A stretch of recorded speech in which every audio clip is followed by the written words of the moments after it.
Bismillahirrahmanirrahim. Assalamualaikum warahmatullahi wabarakatuh. Alhamdulillahi hamdan katsiran thayyiban mubarakan fih mubarakan alaih kama yuhibbu rabbuna wa yardah.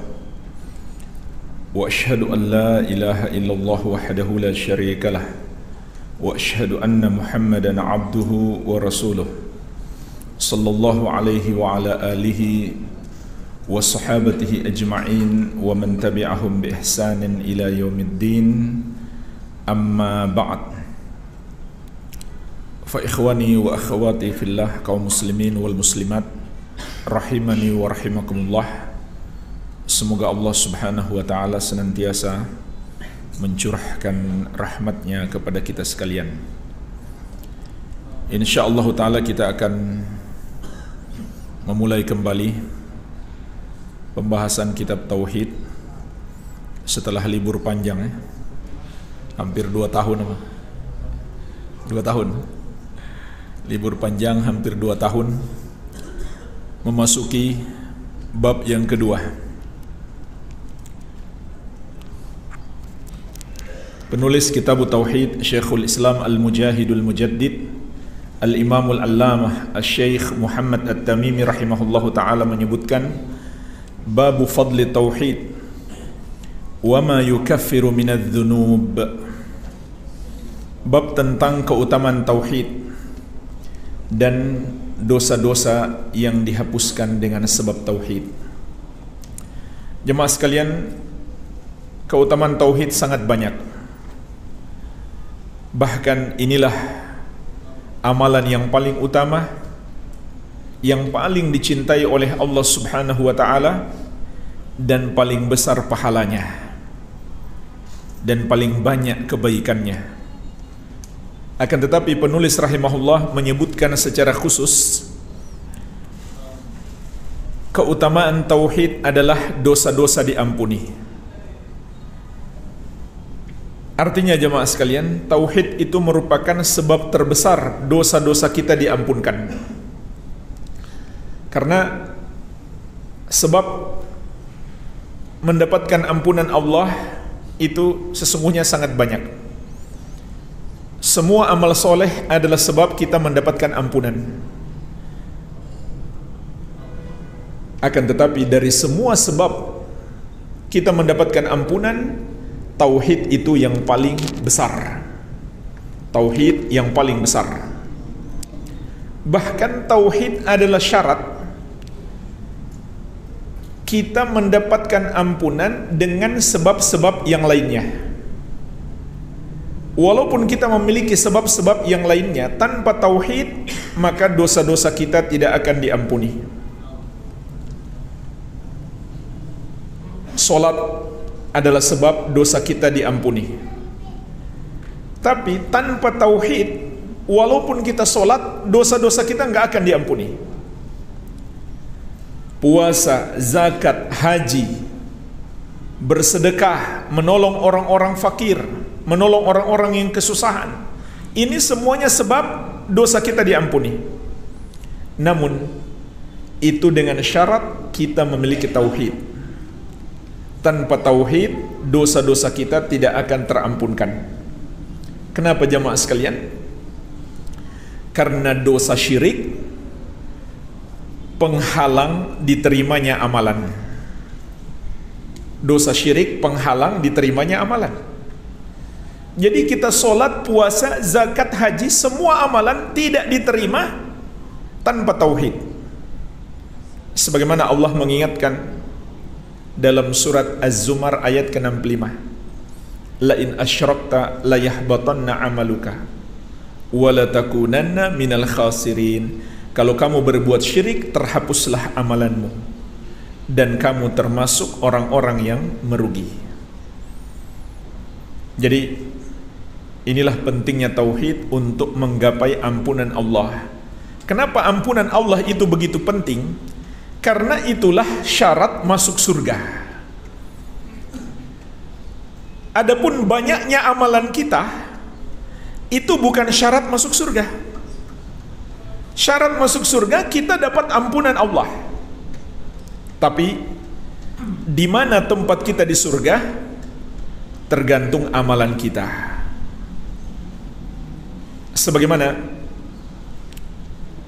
Rasulullah sallallahu alaihi wasallam pernah mengingatkan, la yudkhilu ahadakum amaluhu al-jannah. Tidak seorang pun dari kalian yang amalannya bisa memasukkan dia ke dalam surga. Para sahabat pun bertanya, wala anta ya Rasulullah, apakah tidak juga engkau ya Rasulullah? Maka Rasulullah sallallahu alaihi wasallam menegaskan, wala ana, tidak pula aku.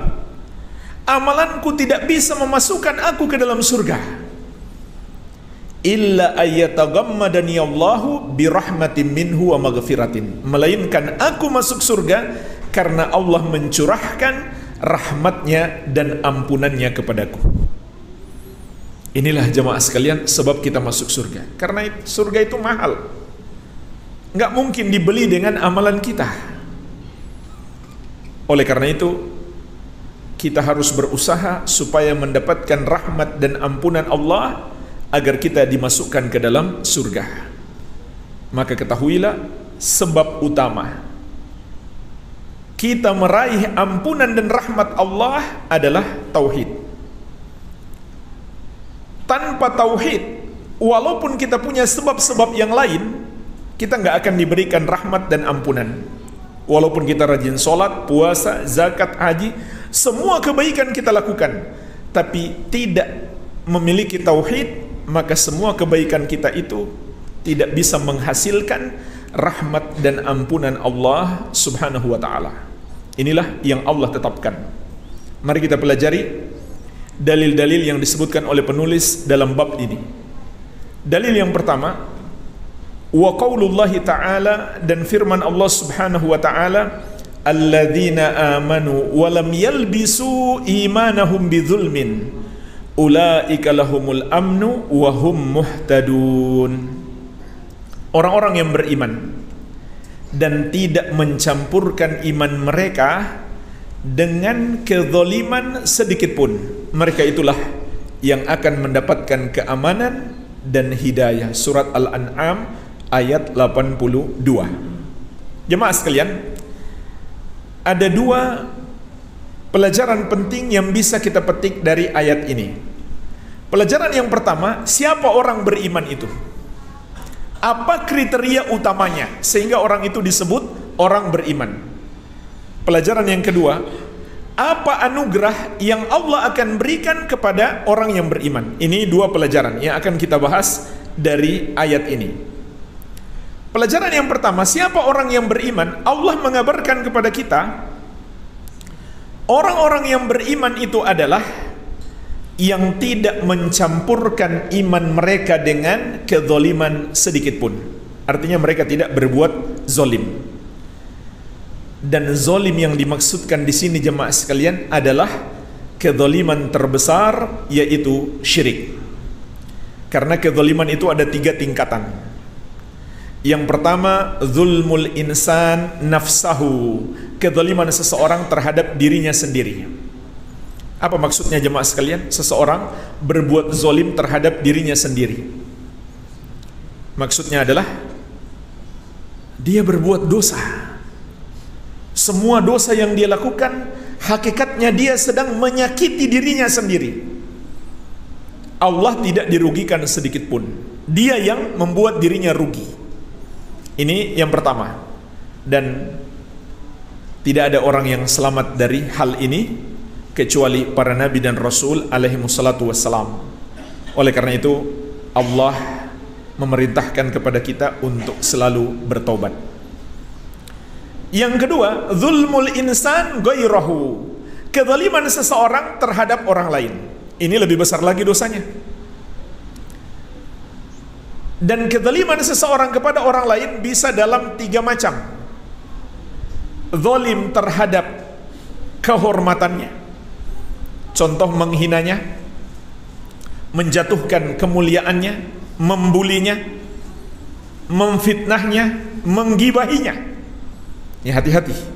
Ini dosa yang sangat besar yang kalau kita nggak selesaikan di dunia akan panjang sampai ke akhirat. Mungkin kita bisa lolos dari hukum di dunia tapi tidak hukum di akhirat. Yang kedua, kezaliman terhadap fisiknya, dan puncaknya adalah menumpahkan darah dan menghilangkan nyawa. Ini bahaya besar.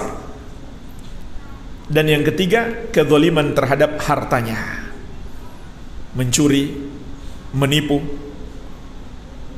merampok, korupsi. Termasuk kezaliman adalah orang yang pinjam uang kepada saudaranya, setelah itu dia nggak mau bayar. Jangankan dia nggak mau bayar, dia tunda-tunda pembayaran, itu sudah zalim. Kalau dia sudah mampu bayar, Rasulullah SAW bersabda, matlul ghani zulmun. Orang yang mampu bayar hutang lalu dia tunda-tunda adalah kezaliman.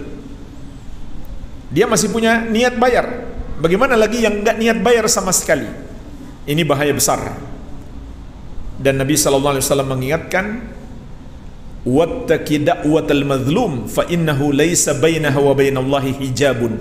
Takutlah kamu terhadap doa orang yang dizolimi, karena tidak ada penghalang antara doanya dengan Allah Subhanahu wa ta'ala. Artinya pasti Allah kabulkan. Kalau dia mendoakan kehancuran orang yang menzoliminya, pasti Allah kabulkan. Jadi hati-hati jemaah sekalian. Ini kezaliman yang kedua, kezaliman terhadap orang lain. Kezaliman yang ketiga adalah azlamu zulm, kezaliman terbesar, itulah syirik. Sebagaimana Allah sebutkan juga di surat Luqman ayat ke-13, ketika Luqman menasihati anaknya. Dan ini pelajaran bagi setiap ayah, juga ibu. Jamaah sekalian, Luqman itu luar biasa. Beliau bukan seorang nabi, bukan siapa-siapa. Bahkan disebutkan beliau adalah orang yang dianggap remeh di masyarakat, orang hitam yang dianggap rendahan, tapi namanya Allah muliakan dalam Al-Quran. Bahkan satu surat khusus dengan namanya, surat Luqman. Kenapa jamaah sekalian? Karena beliau memiliki untayan mutiara nasihat yang sangat indah kepada anaknya. Allah jadikan sebagai teladan untuk setiap orang tua. Dari beberapa nasihat Luqman kepada anaknya, wasiat nomor 1, wasiat pertama menunjukkan ini yang paling penting. Luqman berkata, ya bunayya la tusyrik billah inna syirka la zulmun azim. Wahai anakku, jangan kamu mempersekutukan Allah, karena sesungguhnya mempersekutukan Allah itu adalah kezaliman yang sangat besar. Ini pelajaran bagi setiap orang tua untuk memberikan pendidikan tauhid kepada anak. Ingatkan mereka agar menjauhi dosa syirik. Ajarkan kepada mereka tauhid, terangkan kepada mereka apa itu syirik, dan contohkan apa saja itu yang termasuk dosa-dosa syirik, terutama yang tersebar di masyarakat, agar mereka jauhi. Ini harus lebih kita perhatikan daripada mengingatkan anak kita bahaya narkoba, bahaya miras, bahaya judi. Itu semua bahaya, iya, harus kita jauhi. Tapi ini jauh lebih berbahaya. Ini kezaliman terbesar. Insya Allah nanti kita bahas di bab yang keempat, betapa bahayanya dosa syirik itu.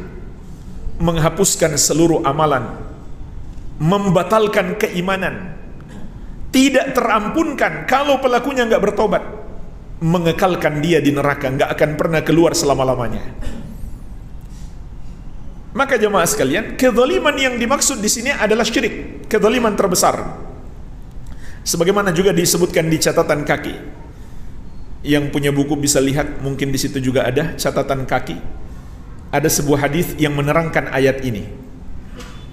Diriwayatkan Al-Bukhari dan Muslim dari Ibnu Mas'ud radhiyallahu anhu, beliau menceritakan, lamma nazalat alladzina amanu wa lam yalbisu imanahum bidzulmin. Ketika turun ayat ini, ayat yang sedang kita bahas, orang-orang yang beriman dan tidak mencampurkan iman mereka dengan kezaliman. Qulna ya Rasulullah ayyuna la yadhlimu nafsah. Kami pun berkata, ya Rasulullah, siapa di antara kami yang tidak menzalimi dirinya sendiri? Maksudnya, ya Rasulullah, siapa di antara kami yang tidak pernah berbuat dosa? Kalau begitu nggak ada dong orang beriman di antara kami, karena setiap kami mesti berbuat dosa. Namanya kita masih manusia, makanya Allah berikan solusi untuk selalu kita bertobat. Qala, maka Nabi SAW menjawab, laisa kama taqulun, tidak seperti yang kalian katakan. Kezaliman yang dimaksud dalam ayat ini bukan semua dosa. Lam yalbisu imanahum bidzulmin bisyirkin. Tidak mencampurkan iman dengan kezaliman, maksudnya adalah dengan kesyirikan. Awalam tasma'u ila qawli Luqman libnihi, tidakkah kalian mendengarkan ucapan Luqman kepada anaknya, ya bunayya la tusyrik billahi inna syirka la zulmun azim. Wahai anakku, janganlah kamu mempersekutukan Allah, karena sesungguhnya dosa mempersekutukan Allah itu adalah kezaliman yang sangat besar. Jadi jamaah sekalian, kesimpulannya adalah orang yang beriman itu adalah yang tidak berbuat dosa syirik sedikit pun. Inilah kriteria utama orang yang beriman. Tidak ada orang yang beriman yang berbuat dosa syirik, tidak ada. Kenapa jemaah sekalian? Karena kalau dia berbuat dosa syirik, imannya batal. Dia bukan lagi orang yang beriman. Jadi nggak mungkin orang beriman itu melakukan dosa syirik, nggak mungkin. Sebab kalau dia melakukan dosa syirik, dia bukan lagi orang yang beriman. Makanya Allah kabarkan kepada kita, siapa orang-orang kafir itu? Dalam surat Al-Bayyinah ayat ke-6, innal ladzina kafaru min ahlil kitabi wal musyrikina. Sesungguhnya orang-orang kafir berasal dari dua golongan. Pertama ahlul kitab, al-yahud wan nasara.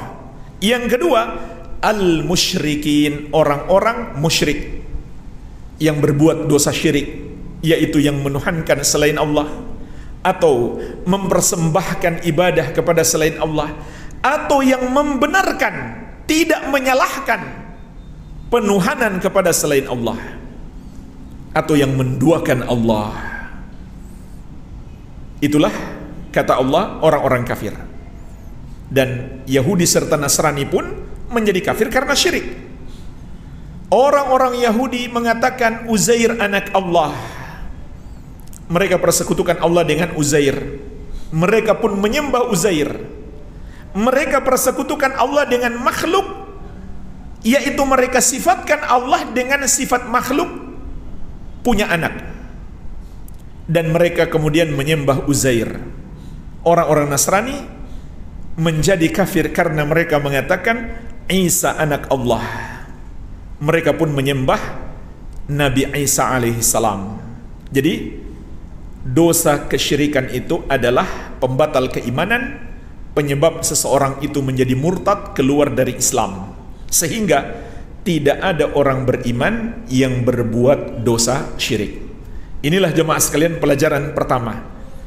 Kriteria utama orang beriman: tidak berbuat dosa syirik sedikit pun, tidak menduakan Allah, tidak menuhankan atau membenarkan penuhanan kepada selain Allah, tidak pula mempersembahkan salah satu ibadahnya kepada selain Allah subhanahu wa ta'ala. Pelajaran yang kedua, apa anugerah yang Allah akan berikan kepada orang yang beriman itu? Maka Allah kabarkan kepada kita dua anugerah terbesar. Yang pertama, ulaika lahumul amnu. Mereka itulah yang akan diberikan nikmat keamanan. Maksudnya aman dari azab Allah subhanahu wa ta'ala. Dan azab yang menimpa manusia itu jemaah sekalian bisa terjadi dalam 4 kehidupan. Yang pertama di kehidupan dunia, yang kedua di alam kubur, yang ketiga di padang mahsyar, di hari kebangkitan. Hari kebangkitan itu hanya 1 hari, tapi miqdaruhu khamsina alfasanah, lamanya seperti 50.000 tahun di dunia. Di situ ada azab tersendiri. Kemudian yang keempat, azab neraka. Maka orang yang benar-benar mentauhidkan Allah, tidak berbuat dosa syirik, kata Allah dalam ayat ini, mereka akan diberikan nikmat keamanan. Aman dari azab Allah, baik di dunia, di alam kubur, di padang mahsyar, maupun azab neraka. Oleh karena itu, ayat yang mulia ini menerangkan kepada kita, syarat untuk selamat dari azab Allah adalah mentauhidkan Allah atau menjauhi dosa syirik. Inilah syarat untuk mendapatkan keamanan dari Allah atau keselamatan dari azab Allah subhanahu wa ta'ala. Ini nikmat yang pertama. Nikmat yang kedua, kata Allah, wahum muhtadun, dan mereka itulah yang akan diberikan nikmat hidayah. Artinya jemaah sekalian, Allah akan terus menambahkan hidayah kepada mereka dan menganugerahkan istiqamah sampai mereka berpisah dengan kehidupan dunia ini. Kalau dia sudah bertauhid, berarti dia mendapatkan hidayah. Tapi besok belum tentu dia dapat hidayah. Belum tentu dia istiqamah di atas hidayah. Dan hidayah itu pun bertingkat-tingkat. Walaupun kita sudah dapat hidayah sebagai seorang muslim yang mentauhidkan Allah, yang tidak berbuat dosa syirik, namun kita pun masih perlu tambahan hidayah. Makanya kita belajar menuntut ilmu untuk mengetahui jalan-jalan hidayah tersebut. Maka Allah mengabarkan kepada kita, kunci utama untuk mendapatkan hidayah adalah mentauhidkan Allah, menjauhi dosa syirik. Itulah sebabnya jemaah sekalian, iblis pun tahu, subhanallah. Iblis itu kan sebenarnya sesat bukan karena bodoh, tapi karena menentang. Dia tahu kebenaran, tapi dia menentang kebenaran itu. Makanya dia disebut makhluk yang sombong. Iblis tahu dia tidak bisa menyesatkan orang yang benar-benar mentauhidkan Allah.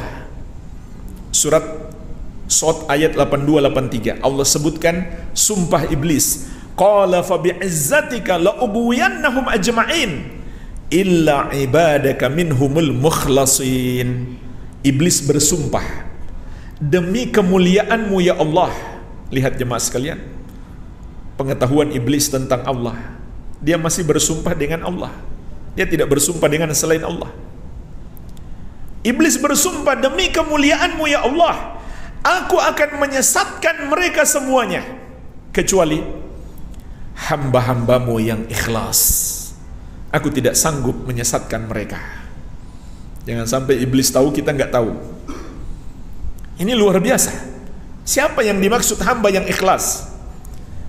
Ikhlas itu jamaah sekalian artinya memurnikan ibadah hanya untuk Allah semata dan meniatkannya hanya karena Allah. Itu arti ikhlas menurut syariat. Bukan sandal kita hilang lalu kita katakan saya sudah ikhlaskan. Bukan itu ikhlas. Itu namanya ridho. Kalau dalam bahasa syariat itu ridho namanya. Tapi ikhlas dalam bahasa syariat memurnikan ibadah hanya untuk Allah semata dan meniatkannya hanya karena Allah, sehingga lawan ikhlas itu dua. Pertama syirik besar, yang kedua syirik kecil yang disebut dengan riya. Itulah dua penghancur keikhlasan. Orang yang menyembah kepada selain Allah, maka dia bukan orang yang ikhlas. Jadi nggak mungkin jemaah sekalian ada orang kafir berkata saya ikhlas, saya bekerja ikhlas. Itu nggak mungkin, mustahil. Kalau ikhlas menurut syariat, karena ikhlas itu dia menyembah hanya kepada Allah. Yang kedua, dia niatkan demi mendapatkan balasan dari Allah semata, bukan pujian manusia. Itu ikhlas. Sebagaimana juga Allah sebutkan di surat Al-Bayyinah, wa ma umiru illa liya'budullaha mukhlishina lahuddina hunafa. Tidaklah mereka diperintahkan kecuali menyembah Allah mukhlisina lahuddina, dengan mengikhlaskan agama untuk Allah. Apa artinya mengikhlaskan agama untuk Allah? Artinya memurnikan ibadah untuk Allah. Hunafa, apa arti hunafa? Mereka berpaling dari kesyirikan. Itu arti hunafa. Mereka berpaling dari kesyirikan. Nanti bisa dilihat di buku-buku tafsir. Jadi ikhlas secara hakiki dalam syariat adalah mentauhidkan Allah dan menjauhi dosa syirik, baik syirik besar maupun syirik kecil, yaitu riya, ingin dipuji orang. Iblis mengatakan, saya tidak bisa menyesatkan orang seperti itu. Kenapa? Allah menjaga dia. Allah selalu memberikan hidayah kepadanya. Oleh karena itu jemaah sekalian, mentauhidkan Allah adalah kunci utama untuk menggapai hidayah. Dan kunci utama untuk istiqamah. Terus menerus lurus di atas hidayah itu sampai kita berpisah dengan kehidupan dunia ini. Karena hari ini kita dapat hidayah, besok belum tentu. Maka apabila hari ini kita mentauhidkan Allah, besok pun Allah berikan hidayah kepada kita, asalkan kita mempertahankan tauhid. Maka disinilah jemaah sekalian pentingnya mengenal kesyirikan. Untuk kita jauhi, jangan sampai iman kita tercampur oleh kesyirikan sedikit pun. Karena kalau iman kita mengandung kesyirikan, maka kita tidak akan mendapatkan dua nikmat ini, nikmat keamanan dan nikmat hidayah. Inilah jemaah sekalian, dua keutamaan tauhid disebutkan dalam satu ayat, bahwa inilah yang paling kita butuhkan dalam hidup ini. Tidak ada yang lebih kita butuhkan dalam hidup ini melebihi aman dan hidayah. Percuma uang kita banyak, tapi hidup kita nggak aman. Maka Allah mengingatkan kita supaya hidup kita aman, tauhidkan Allah. Percuma juga kalau kita aman tapi tersesat, tidak dapat hidayah. Maka Allah mengingatkan pula supaya dapat hidayah, hendaklah kita mentauhidkan Allah Subhanahu wa taala.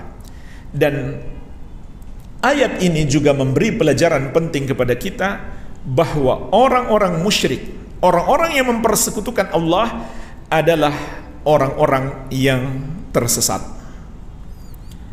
Dan kesesatan itu bertingkat-tingkat. Orang-orang musyrik itu adalah orang yang tingkatan kesesatannya yang paling tinggi. Sebagaimana di ayat yang lain Allah berfirman, "Wa man adlamu mimma yad'u min dunillahi," dan siapakah yang lebih sesat daripada orang yang beribadah atau berdoa kepada selain Allah Subhanahu wa taala. Mereka itulah orang-orang yang paling sesat. Kenapa? Mereka tidak dapat hidayah sedikit pun nggak dapat hidayah. Kalau seseorang berbuat dosa syirik besar, maka dia tidak mendapatkan hidayah sedikit pun. Oleh karena itu, dia adalah makhluk yang paling sesat. Inilah jemaah sekalian yang mungkin bisa kita pelajari di kesempatan ini, satu ayat yang berbicara tentang siapa orang yang beriman dan apa anugerah yang Allah akan berikan kepada mereka. Semoga kita semuanya termasuk orang-orang yang beriman tersebut. Barangkali ada pertanyaan, saya persilahkan.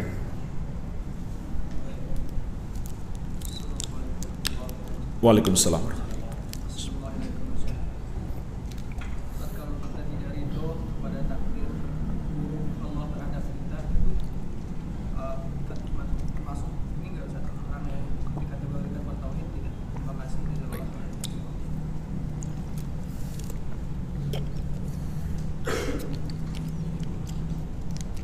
Ini pertanyaan beliau sebenarnya dibahas dalam kitab Tauhid, Babu Maja'a fi Munkiri Al-Qadar, bab tentang para pengingkar takdir.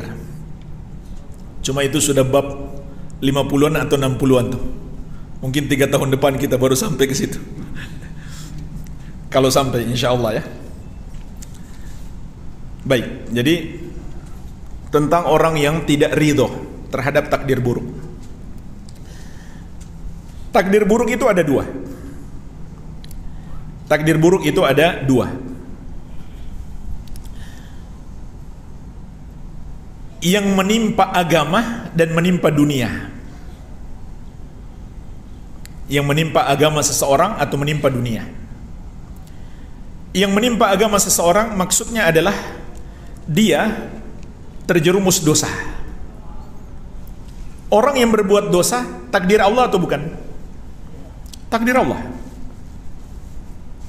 Rasulullah sallallahu alaihi wasallam berfirman, Rasulullah sallallahu alaihi wasallam bersabda, "Wa tu'mina bil qadari khairihi wa syarrihi." Hendaklah engkau beriman kepada takdir Allah, baiknya dan buruknya. Jadi bukan hanya baiknya, buruknya juga. Artinya kita yakini segala keburukan itu takdir Allah, ciptaan Allah, kehendak Allah. Kalau Allah menghendaki terjadi, kalau Allah tidak kehendaki, tidak ada yang akan terjadi. Orang yang berbuat dosa itu takdir Allah. Kalau kita terjerumus dalam dosa, maka jemaah sekalian, di sini ada dua sisi pandang. Yang pertama, terhadap dosa itu. Yang kedua, terhadap perbuatan Allah menakdirkan kita terjerumus dosa. Maka yang pertama, tidak boleh kita ridhoi. Baik dosa itu maupun diri kita yang berbuat dosa, nggak boleh kita ridhoi. Dosa itu harus kita benci. Diri kita harus kita sesali, mengapa terjerumus dosa. Dan Nabi SAW mengatakan, at-taubatun nadam, hakikat taubat adalah penyesalan. Ini salah satu syarat bertobat adalah menyesal. Makanya jemaah sekalian, kalau ada orang berbuat dosa, tapi dia malah senang, dosanya menjadi lebih besar. Bahkan ada yang bangga mempertontonkan dosanya, maka dosanya lebih besar lagi.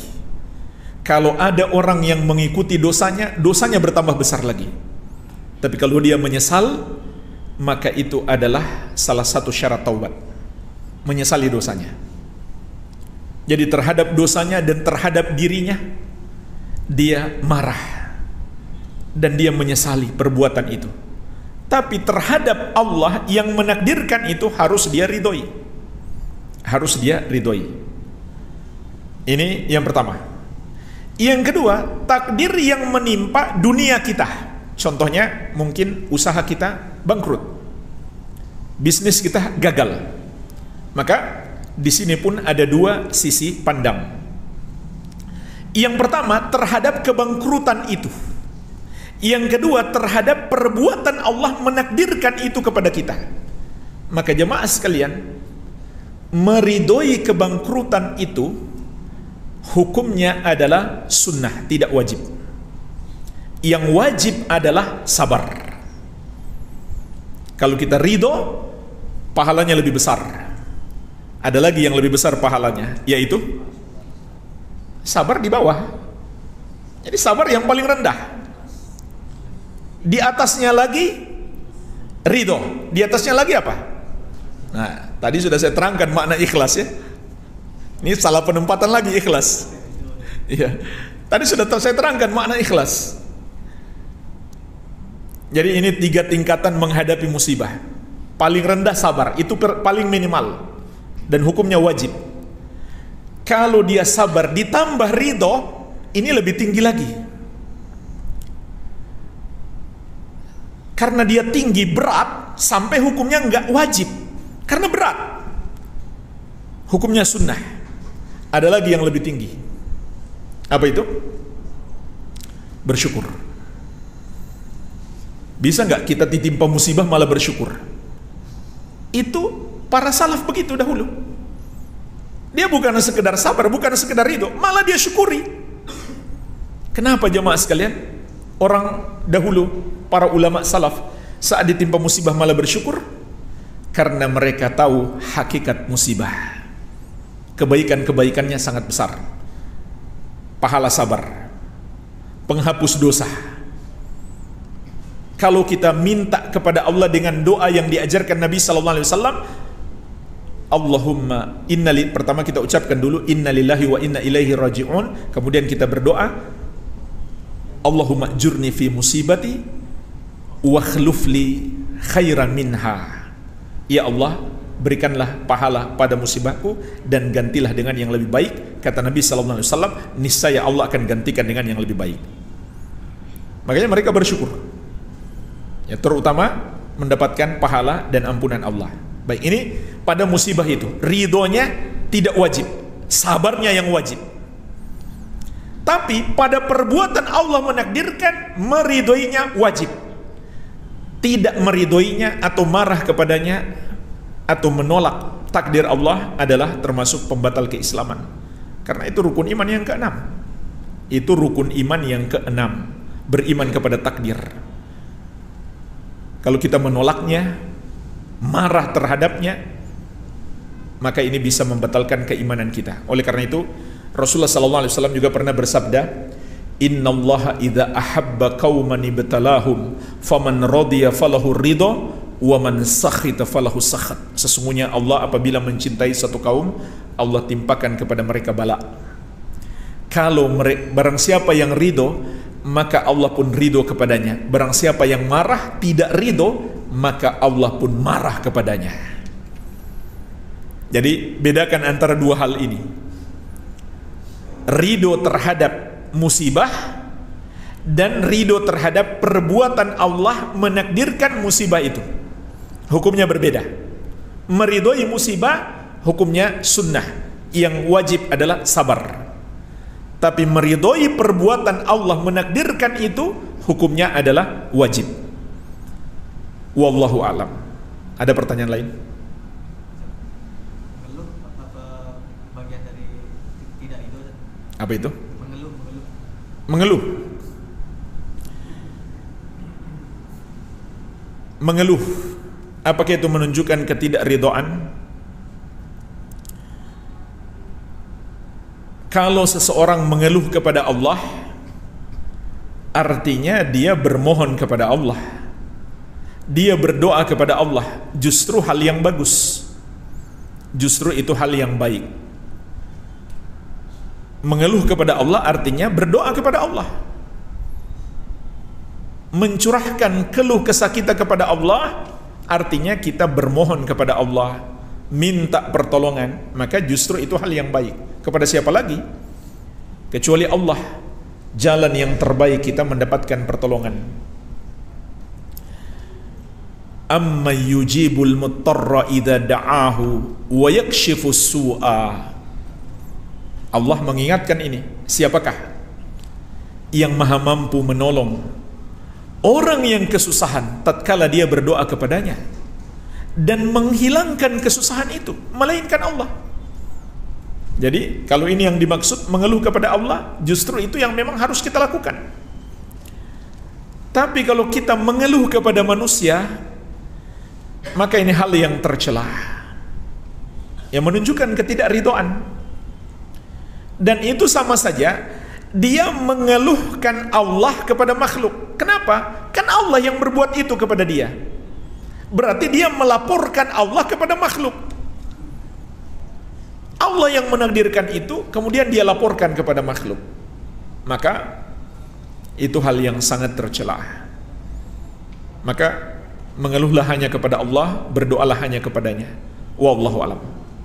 Ada pertanyaan lain? Waalaikumsalam warahmatullahi. Ini masalah amalan Ustaz. Kita kan berbuat ada harapan yang lain. Setelah itu dapat kabar kita tuh beramal harus ikhlas. Nah, munculnya setelah kabar itu dapat mana dengan amal-amal yang sebelum itu, yang adanya rianya, ada pengen harapan dunianya. Terus setelah itu kita tahu gitu. Setelah itu bahwa amal itu harus ikhlas. Nah, dengan amal-amal yang dulu yang enggak dia yang enggak ikhlas itu gimana sih? Tetap baik. istimewa. Jadi pertanyaannya tentang kita terjerumus dalam dosa syirik. Contoh dalam riya. Tapi dulu kita belum tahu. Dulu kita belum tahu kalau itu terlarang. Jemaah sekalian, orang yang belum tahu itu ada dua macam.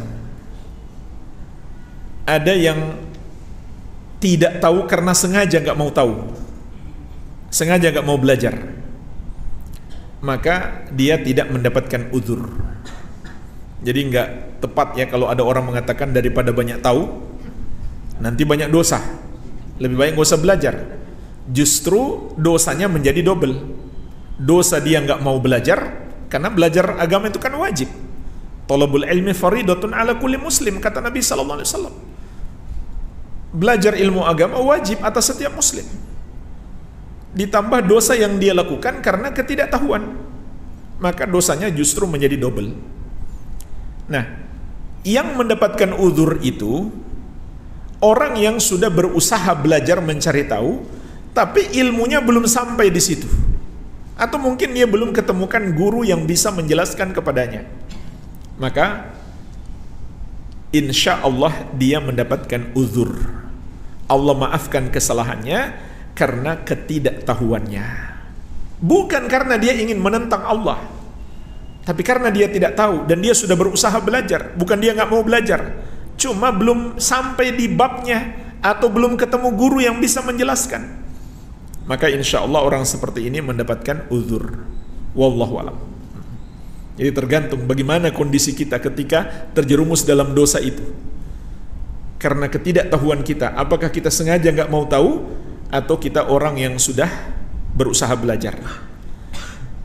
Oleh karena itu jamaah sekalian, yang paling penting adalah bagaimana yang sekarang. Bagaimana kondisi kita sekarang. Itu yang paling penting. Agar kita mendapatkan ampunan Allah atas dosa-dosa yang sudah lalu. Apakah itu dihitung dosa atau tidak dihitung dosa, itu tidak terlalu penting. Tapi yang paling penting adalah kita hari ini berusaha menggapai ampunan Allah. Kan kita nggak bisa memastikan itu terhitung dosa atau termaafkan karena kita dapat uzur. Kita nggak bisa memastikan. Maka yang paling penting adalah hari ini kita berusaha menggapai ampunan Allah Subhanahu wa ta'ala. Oleh karena itu kita belajar bab ini. Sebab terbesar hamba mendapatkan ampunan Allah adalah tauhid. Ini yang kita pikirkan sekarang. Bagaimana agar dosa-dosa yang lalu diampuni oleh Allah. Apakah dengan mengamalkan tauhid, begitu pula dengan taubat dan memperbanyak amal-amal soleh dan lain-lain. Wallahu a'lam. Ada pertanyaan lain?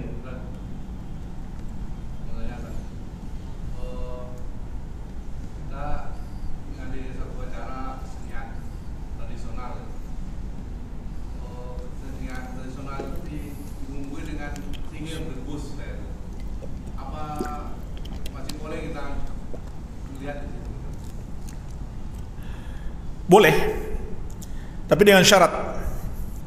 Sampai sana kita suruh berhenti.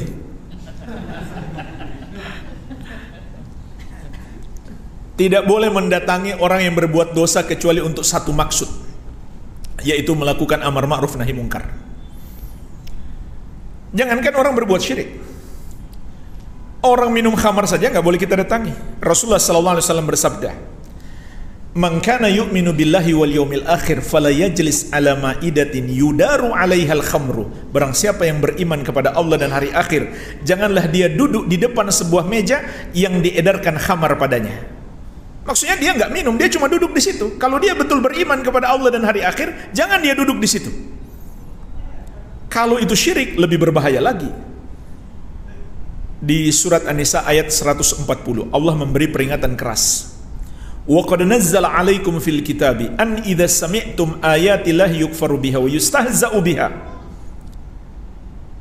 fala taq'udu ma'ahum hatta yakhudu fi haditsin ghairi innakum idzam mithluhum. Sungguh telah diturunkan kepada kalian di dalam Alkitab, apabila ayat-ayat Allah diingkari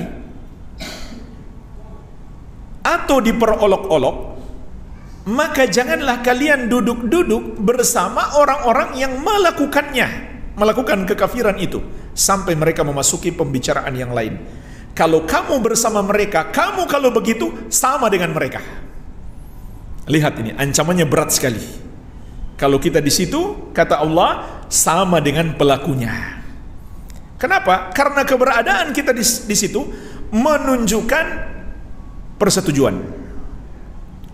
Walaupun di sini ulama merinci, kalau kita betul-betul setuju dengan hati kita, nggak menyalahkan itu, maka kita menjadi kafir. Tapi kalau hati kita masih menyalahkan, maka itu minimalnya dosa besar.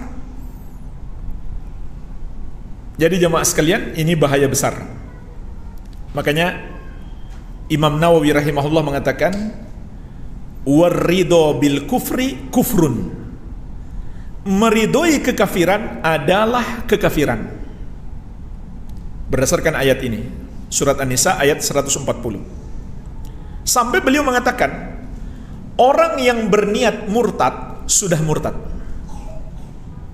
Baru niat murtad sudah murtad. Kenapa? Karena menunjukkan dia meridhoi kemurtadan itu. Jadi nggak boleh kita meridhoi perbuatan yang mungkar, perbuatan syirik, dan semua perbuatan dosa.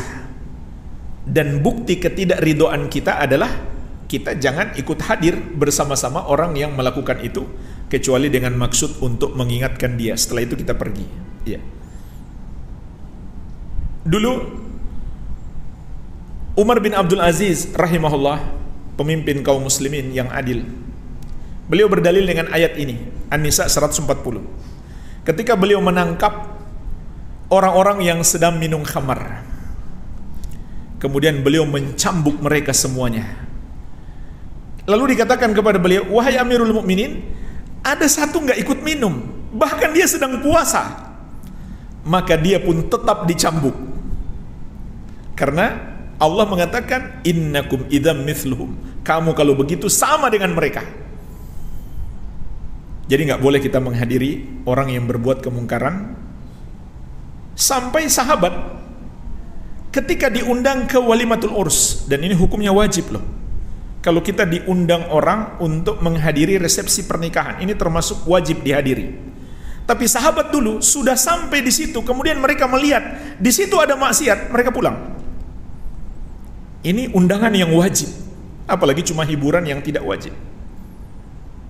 Demikian, wallahu a'lam. Ada pertanyaan lain?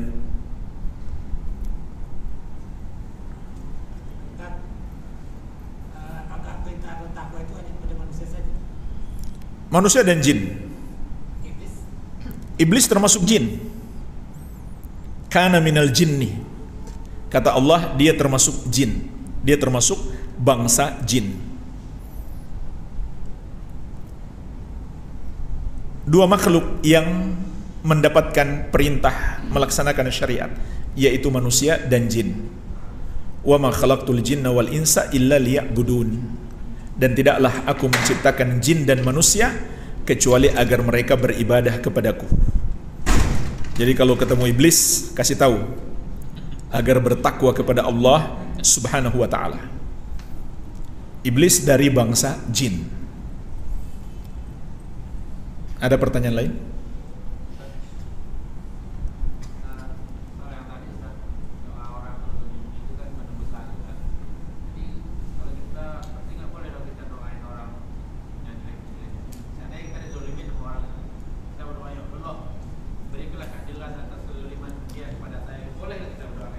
Justru hadis itu menunjukkan boleh. Rasulullah sallallahu alaihi wasallam mengingatkan, takutlah kamu kepada doa orang yang dizolimi. Menunjukkan boleh dia berdoa agar Allah memberi pembalasan kepada orang yang menzoliminya. Boleh, tapi tidak dianjurkan. Yang dianjurkan adalah memaafkan. Lebih tinggi daripada memaafkan adalah yang awalnya bersabar. Lebih tinggi daripada sabar adalah memaafkan. Lebih tinggi dari memaafkan adalah membalas orang yang berbuat buruk kepada kita dengan balasan yang baik. Itu pahalanya lebih besar. Allah Subhanahu wa taala berfirman, "Wal ya'fu wal yasfahu ala tuhibbuna ay yaghfirallahu lakum." Hendaklah mereka memberi maaf dan berlapang dada. Berlapang dada artinya tidak dendam. Tidakkah kamu ingin Allah mengampunimu? Jadi luar biasa pahalanya. Kita mendapatkan ampunan Allah. Ini salah satu sebab kita mendapatkan ampunan, yaitu memaafkan dan berlapang dada terhadap orang yang menzolimi kita. Kalau kita balas dia dengan berbuat baik, maka pahalanya lebih besar. Wallahu yuhibbul muhsinin. Allah mencintai orang-orang yang berbuat baik. Juga firman Allah, idfa billati hiya ahsan fa idzal ladzi bainaka wa bainahu adawatun ka'annahu waliyyun hamim. Balaslah orang yang berbuat buruk kepadamu dengan balasan yang lebih baik, maka tiba-tiba orang yang memusuhimu itu menjadi kawan yang paling setia. Allah mengajarkan kepada kita cara merubah orang yang memusuhi kita, yaitu balas dia dengan perbuatan baik. Karena kalau dia masih punya hati, pasti dia malu. Orang yang berbuat buruk kepada kita, kalau dia masih punya hati, dia akan malu jika kita balas dengan perbuatan baik. Dia nggak mungkin lagi menzolimi kita, malah menjadi kawan yang paling setia. Cuma itu berat, nggak mudah. Sabar saja sudah berat, apalagi membalas dia dengan kebaikan. Makanya pahalanya besar. Jadi boleh mendoakan keburukan orang yang menzolimi kita, tapi ingat, pertama, yang dianjurkan adalah memaafkan. Yang kedua, kalau kita mendoakan keburukan, jangan kita doakan lebih dari keburukan dia. Kalau kita doakan lebih, ya gantian kita yang zolim nantinya. Dan ini seringkali ya, karena terbawa emosi. Dia mungkin cuma diserempet mobil, mungkin nggak apa-apa dia, cuma mungkin dia kaget, sakit hati, lalu dia doakan semoga kecelakaan. Ini kan berlebihan, maka dia sudah zolim di situ. Dia sudah zolim. Ya. Padahal kalau dia maafkan, maka itu termasuk sebab Allah mengampuninya. Apalagi kalau orang nggak sengaja menzolimi kita. Ya. Kecuali jemaah sekalian, para ulama mengatakan orang yang harus dihukum oleh pemerintah, dan kalau tidak dihukum dia akan tambah menjadi-jadi, maka ini nggak boleh kita maafkan, supaya dia kapok, supaya dia bertobat. Itu tujuannya. Tapi kalau dengan memaafkan dia betul-betul bertobat, maka itu lebih afdal. Iya. Wallahu a'lam.